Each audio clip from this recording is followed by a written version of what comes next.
행하지만 그러나 부족한 점이 있었다라고 기록하는데, 그 부족한 점은 4절에 보면 산당을 제거하지 아니하였으므로 백성이 여전히 산당에서 제사를 드리고 분향하였더라라고 기록되어 있죠.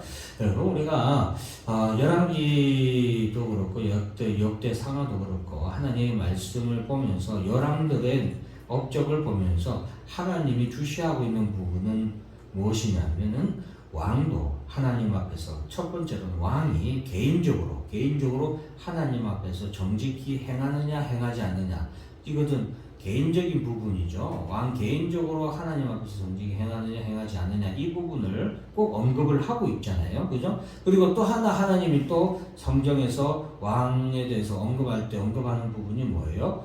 우상을 제거하여서 우상을 제거하고 백성들이 잘못된 길로 들어서는 것을 막고 있는지, 아니면 왕이 하나님을 잘 섬김으로 말미암아 산당들, 우상들을 다 제거해서 백성들을 바른 길로 인도하고 있는지, 이것들을 하나님께서 꼭 보면은 평가의 기준으로 체크하고 계시는 거 우리가 볼 수 있죠. 그래서 우리가 하나님 앞에서 우리가 중요한 것은 무엇이냐? 우리가 첫째로는 개인적으로 하나님 앞에서 정직히 행하는 것.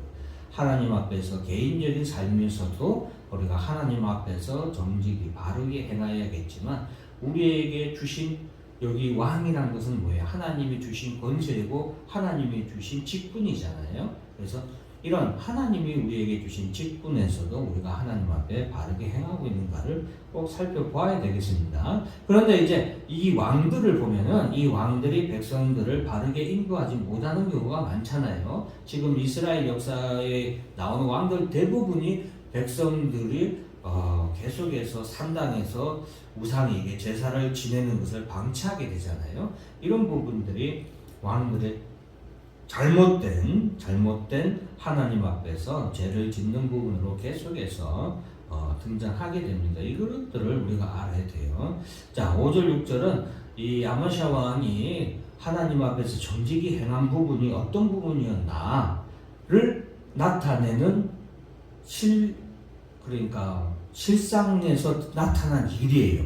그러니까 아마시아가 하나님 앞에서 어떻게 정직했냐를 보여주는 예시라고 할 수 있어요. 그래서 부왕을 죽인 신복들을 죽이게 되는데, 그러니까 아버지를 죽였던 원수들을 처단하는 거죠. 그런데 이 원수들을 바로 그가 아마시아 왕이 오르자마자 바로 그들을 쳐서 죽인 것이 아니라 어느 정도 자기가 왕권이 강화된 다음에 그때까지 참고 있다가 이 부왕을 죽인 아버지를 죽인 원수들을 처단을 하는데, 그 사람들을 하나님의 율법에 따라서만 처단을 하는 거예요. 사실상 이 왕 아마시아가 그 원수들의 가족까지도 다 죽인다고 해서 누가 뭐라 할 사람 아무도 없고, 고대에는 주로 그렇게 많이 했었다 이 말이죠. 그런데 아마시아가 하나님의 말씀에 기록된 대로 그들 실질적인 원수, 아버지를 배신하고 아버지를 살해했던 원수들만 그가 죽이고, 나머지 가족들에 대해서는 그가 아무런 죄를 묻지 않는 그런 행위를 보여주는 것은 바로 그가 이 앞에서 언급했던 아마시아가 여호와 보시기에 정직히 행하였다, 이 부분에 대해서 말을 해주는 거예요. 그러면은 이제 그래서 그것에 대한 7절 말씀은 그것에 대한 하나님의 축복이에요. 이렇게 하나님 앞에서 정직히 행한 아마시아 왕에게 하나님이 주신 축복이에요.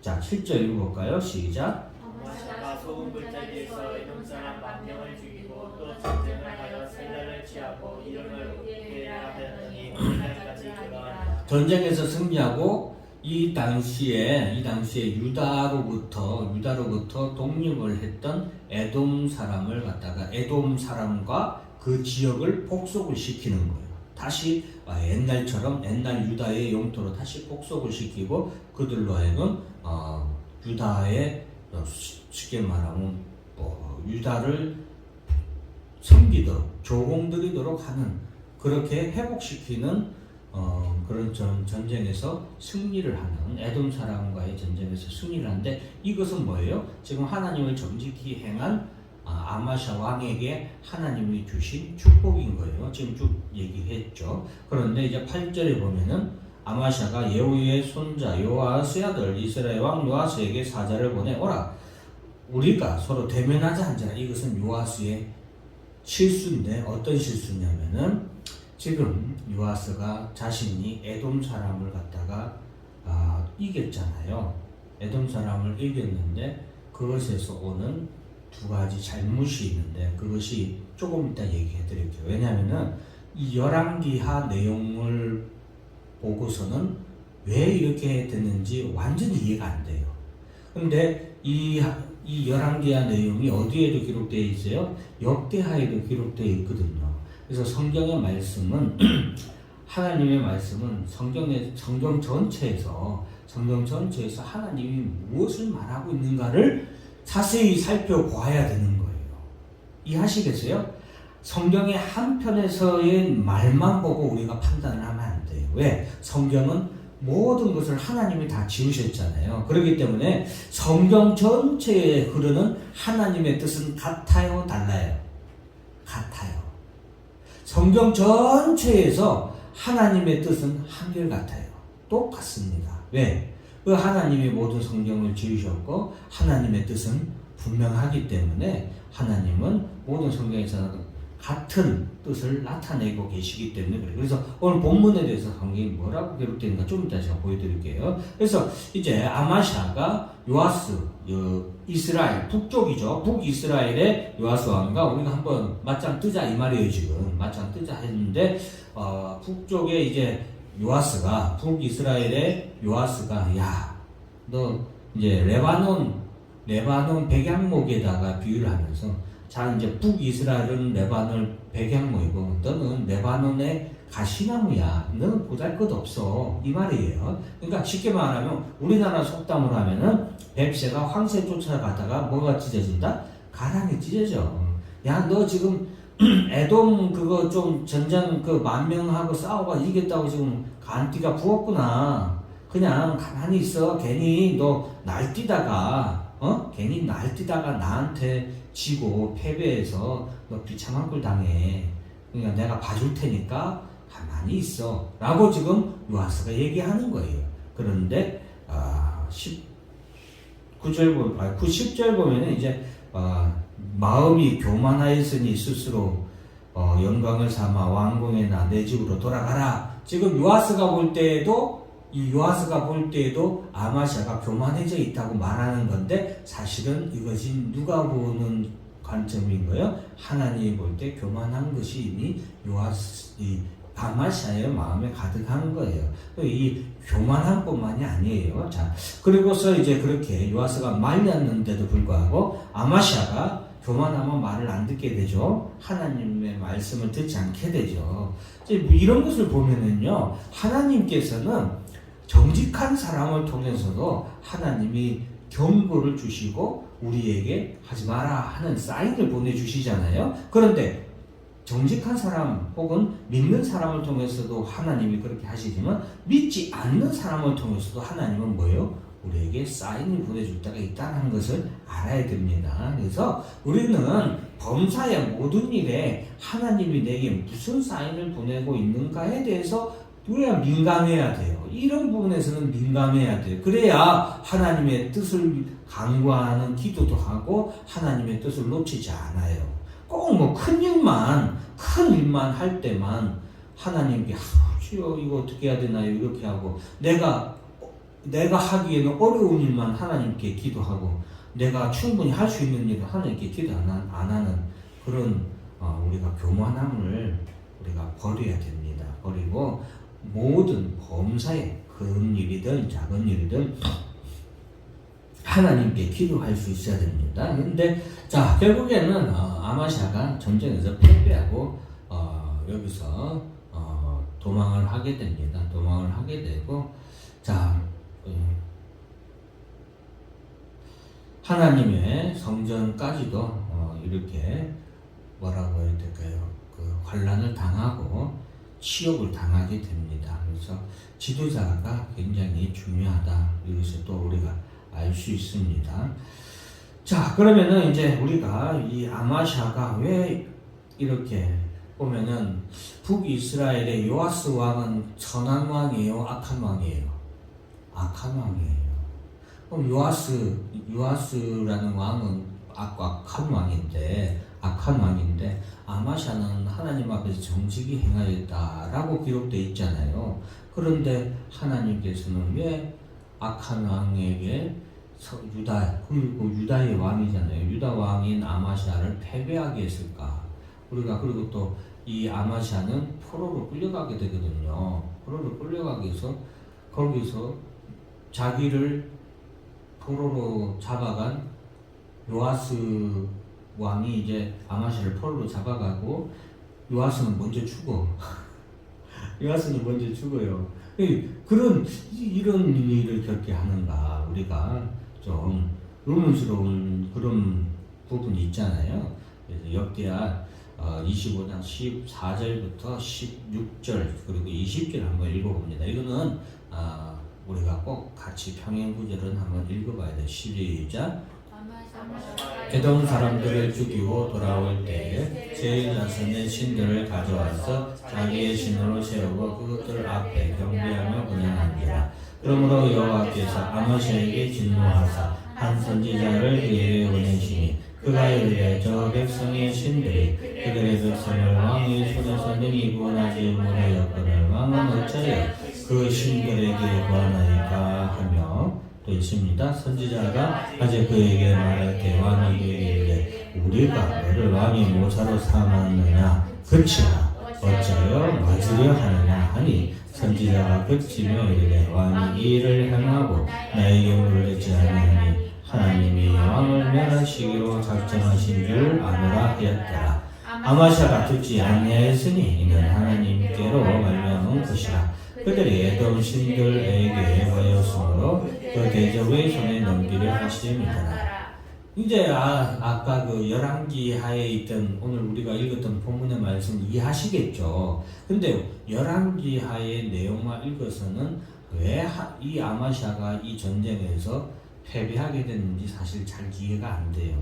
그런데 그 패배한 원인이 뭐였어요? 열왕기에서는 아주 간단하게 짧게 적고 넘어가 버리잖아요. 그러니까 여기서는 역대하에서는 이런 하나님의 뜻을 중요시하고 하나님의 관점에서 열왕들의 삶을 기술한 게 역대하예요. 역대상하예요. 역대상하는 하나님의 관점에서 기록한 거고 열왕기상하는 역사적인 관점에서 기록한 게 열왕기상하거든요. 그래서 보는 관점이 다르기 때문에 그래요. 근데 열왕기서에서는 요아스 왕이 아마샤의 왕이 됐지만 잘못한 점을 보세요. 여기 보면은 그의 조상 다윗과는 같지 아니하였다라고 기록하지만 4절에 뭐예요? 오직 산당들을 제거하지 아니하였으며 라고 했잖아요. 이것은 아마샤 왕의 마음에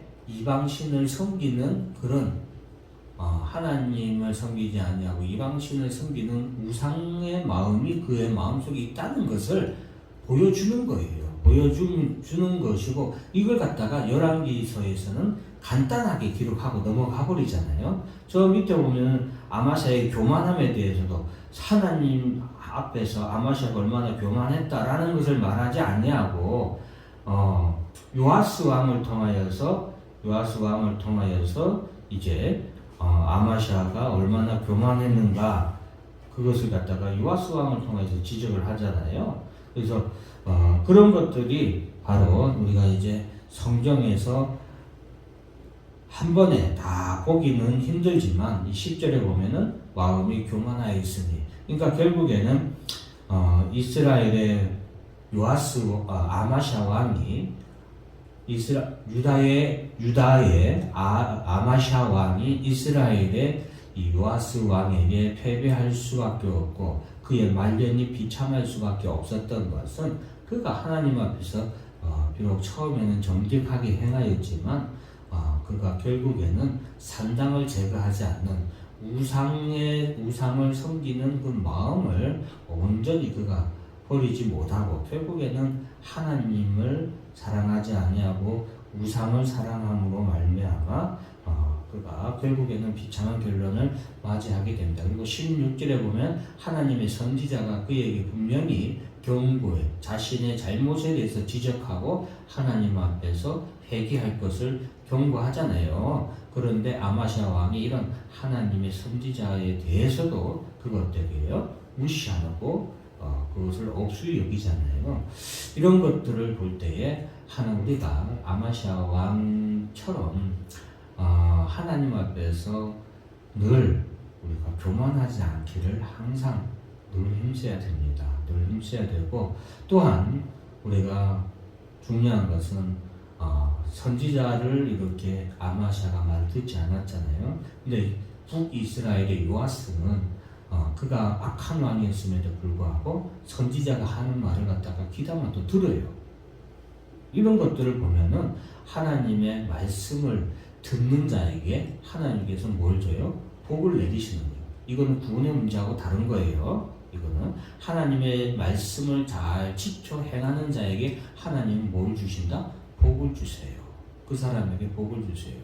그런 것들을 우리가 알고서 하나님의 말씀을 잘 지키고 또 그 말씀을 잘 들어야 되겠죠. 그리고 이제 결국에는 하나님 앞에서 산당을 제거하지 않은 것이 결국에는 아마샤의 삶에도 자신의 삶에도 결정적인 큰 죄가 되고 백성들도 여전히 죄 가운데 거하게 하는 하나님 앞에서 죄를 범하게 되는 그런 결과를 낳게 되는 것이 우리가 조심해야 됩니다. 그래서 우리 가운데 우상의 마음을 항상 경계를 해야 돼요. 이 우상이라는 것은 꼭 우리가 다른 신을 섬기고 절하는 다른 종교의 집회에 가고 하는 그런 부분만이 있는 것이 아니라 다른 하나님 외에 다른 것을 더 사랑하고 하나님 외에 다른 것에 우리가 더 의지하면 그것도 뭐다? 우상인 거예요. 오늘 선지자도 이렇게 말하잖아요. 자, 왕이 이게 15절 보면은 15절 같이 읽어볼까요? 시작. 그러므로 여호와께서 아마시아에게 진노하사 한 선지자를 그에게 보내시니 그가 이르되 저 백성의 신들이 그들의 백성을 왕의 손에서 능히 구원하지 못하였거늘 왕은 어찌하여 그 신들에게 구하나이까. 그러니까 그 하나님 외에 다른 신에게 구하는 것 자체가 뭐예요? 하나님 앞에서 큰 죄를 범하는 거고 그것 자체가 우상을 섬기는 겁니다. 그래서 우리가 이러한 부분에서 내가 과연 하나님 외에 내가 더 사랑하는 것이 있는가 없는가, 하나님 외에 내가 더 믿고 의지하는 것들이 있는가 없는가, 그런 것들을 좀 점검하고, 그런 것들은 지금 당장은 내게 다른 일이 안 일어난다고 내가 안심할 게 아니에요. 그죠? 반드시 그 부분에 대해서 나중에 결국에는 하나님께서 경고를 몇 번 하신다 이 말이죠. 근데 위험한 건 뭐예요? 그 경고를 우리가 알아듣고 하나님 죄송합니다 하고 돌아서면 괜찮은데 우리가 교만해지면 그 하나님의 사인조차도 보지 못하고 듣지 못하고 어떻게 돼요? 멸망하고야 마는, 심판당하고 마는 그런 결과를 당하게 되기 때문에 우리가 이런 부분들을 원천적으로 차단하고 항상 우리의 삶에서 영적으로 깨어 있어야 됩니다. 그래서 이게 지난주에 설교했던 부분과 자꾸 이제 제가 강조하게 되는데, 우리의 예수 그리스도의 빛으로, 하나님의 말씀의 빛으로, 진리의 빛으로, 성령의 빛으로 우리의 마음을 항상 밝혀놔야 돼요. 그래야 침입자가 들어오면 밝을 때는 들어오지도 못하잖아요. 들통이 나니까. 그리고 우리 마음 가운데 어떤 잘못된 것이 생겼을 때 바로 보이잖아요. 그래서 우리가 마음을 항상 밝히듯이 하나님 앞에서 우리가 영적으로 밝아야 되겠습니다. 기도하겠습니다. 하나님 아버지 감사합니다. 오늘도 이렇게 우리가 하나님